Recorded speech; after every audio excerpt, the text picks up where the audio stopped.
Assalamualaikum warahmatullahi wabarakatuh. Hari ini kita masuk ke bab selanjutnya, yaitu diagram lingkaran. Semoga kalian paham dengan apa yang Ibu ajarin ya. Di sini perhatikan, ada diagram lingkaran, materi diagram lingkaran. Terus di sini adalah tabel suatu data. Misal dari data ini kalian disuruh membuat diagram lingkarannya.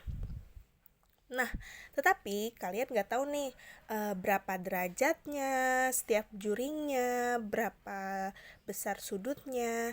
Nah, kalian itu bisa mengetahui berapa sih ukurannya. Misalnya kan ini suatu lingkaran. Kalian harus tahu ini dibagi-bagi. Ini dibagi-baginya nggak boleh asal-asalan, tetapi dia tuh ada ukurannya masing-masing. Gitu, misalnya yang A itu ukurannya berapa sih, yang B itu ukurannya berapa sih, itu kalian harus tahu dan harus dihitung, nggak boleh dengan asal-asalan. Nah, di sini ada caranya, langkah-langkah jika belum diketahui besar sudutnya.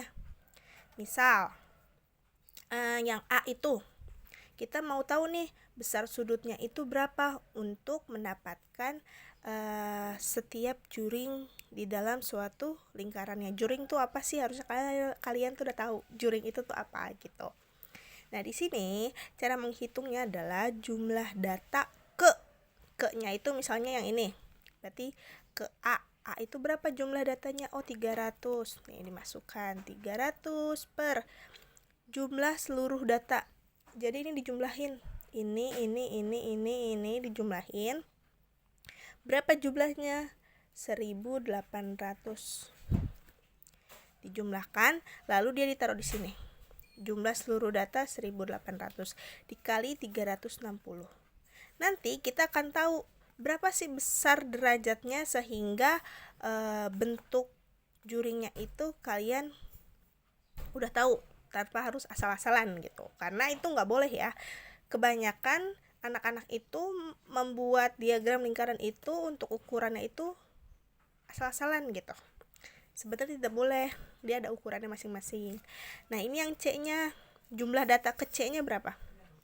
225. Tulis di sini 225 per 1800 dikali 360 derajat. Berapa nih? Gitu. Yang D pun gitu, yang E pun juga begitu. Ya. Tetapi beda lagi. Misal ada di LKS halaman. Nah, ini beda lagi. Misal dalam suatu soal derajatnya sudah diketahui. Nih, yang ini 30 derajat, yang ini 90 derajat, catur 30 derajat. Nah, kalian lihat lagi soalnya. Soalnya itu meminta kalian itu untuk mencari apa? Kalau misalnya mencari besar sudutnya, berarti kalian menggunakan cara yang tadi. Tetapi kalau misalnya disuruh nya berbeda lagi, kalian menggunakan cara yang berbeda. Misal di sini nomor 3 halaman 67. Di sini udah ada diagram lingkarannya, macam-macam olahraga. Terus banyak siswanya itu kalau dijumlahin itu 180 orang. Kalau tadi kan 1800 nih jumlah dukungan suaranya. Ya kan? Kalau ini dia 180 orang. Yang disuruh kalian itu mencari jumlah siswa yang gemar badminton. Kita lihat badminton. Nah, ini caranya seperti ini. Badminton berapa derajat sih? Nggak ada nih di sini.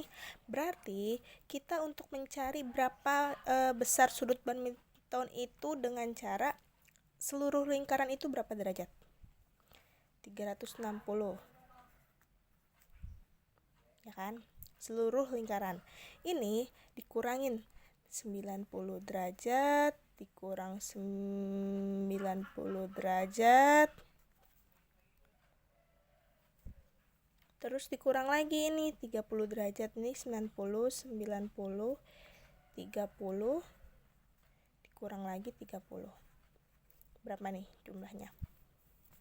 Ini 180 ditambah 60, 240. Ya kan, 240. 360 dikurang 240, 120 derajat. Oke, berarti badminton itu 120 derajat. Gitu ya cara menghitungnya. Jadi jika kalian belum diketahui salah satu berapa derajatnya, itu 360 derajat dikurang derajat tersebut nanti akan menghasilkan derajat yang belum diketahui. Nah, ini berarti 120 derajat. Cara untuk mengetahui berapa sih siswa yang gemar badmintonnya, itu caranya seperti ini. 120 derajat. Jadi derajat yang ditanya per seluruh jumlah derajat lingkaran dikali 180 orang. Nah, ini coret nih. Coret 12 sama 36 juga bisa coret ya. Jadi 1/3. 1/3 bisa coret 180? Bisa. Ini jadi 60 orang. Berarti 60 orang gitu. Jadi kalau diagram lingkaran itu tinggal dilihat yang dimintanya itu apa. Kalau misalnya dicari orangnya, berarti kalian pakai derajatnya. Kalau yang ditanya derajat, berarti pakai orangnya. Gitu. Lalu sekarang kita masuk ke materi selanjutnya, yaitu tabel distribusi frekuensi. Ini dia bentuknya tabel, udah dijelasin sini tabel. Berarti dia bentuknya tabel kotak-kotak. Nah, di tabel distribusi frekuensi itu ada 3. Ada TDF tunggal, TDF kelompok, TDF kumulatif, dan frekuensi relatif. Yang akan Ibu jelaskan yang pertama itu data tunggal dulu. Soalnya yang ini banyak jadi nggak bisa disatuin sekaligus. Kita belajar data tunggal dulu. Jadi kalau tabel distribusi frekuensi data tunggal itu kalian cara membedakannya gini. Kalau misalnya datanya itu lebih dari 30, maka dia termasuk ke data kelompok. Kalian cara mengerjakannya itu menggunakan rumus data kelompok. Tetapi kalau misalnya jumlah data yang di sininya itu kurang dari 30, misalnya banyaknya data ini ada 25, berarti kalian silahkan menggunakan rumus data tunggal. Gitu ya. Pokoknya kalau data kelompok itu jumlah data tuh yang kayak gini-gini nih. Kalau dia ada sebanyak 30, silahkan pakai data tunggal. Tetapi kalau misalnya dia lebih dari 30, lebih baik menggunakan data kelompok karena banyak datanya gitu. Nah, biasanya kalau data tunggal itu menggunakan lidi atau turus atau tile. Kayak gini. Misal di sini ada suatu data sebanyak 30 siswa. Di sini datanya 1 2 3 4. Frekuensinya itu tuh banyaknya angka tersebut. Misal nilai 1 itu ada berapa banyak? Ada 5. Oh, berarti frekuensinya 5. Misal nilainya 3. Ada berapa nih 3 di sini? Ada 7. Oh, berarti frekuensinya 7. Jadi frekuensi itu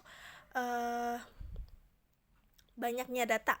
Ada berapa banyak tuh data gitu. Misalnya 2 ada berapa data? 7. Gitu ya. Ini yang disebut data tunggal. Data tunggal nanti untuk menghitung mean, median, modus itu berbeda dengan data kelompok. Jadi kalian harus bedain mana sih data tunggal, mana sih data kelompok. Pokoknya kalau data tunggal itu dia datanya itu kurang dari 30 atau pas 30. Tapi kalau data kelompok boleh ini menggunakan data kelompok, boleh menggunakan tunggal. Jadi kalau data kelompok itu lebih dari 30 atau 30 pas boleh. Gitu ya. Mungkin ini aja yang bisa Ibu sampaikan. Untuk tugasnya nanti akan Ibu fotokan. Terima kasih. Wassalamualaikum warahmatullahi wabarakatuh. Bye-bye.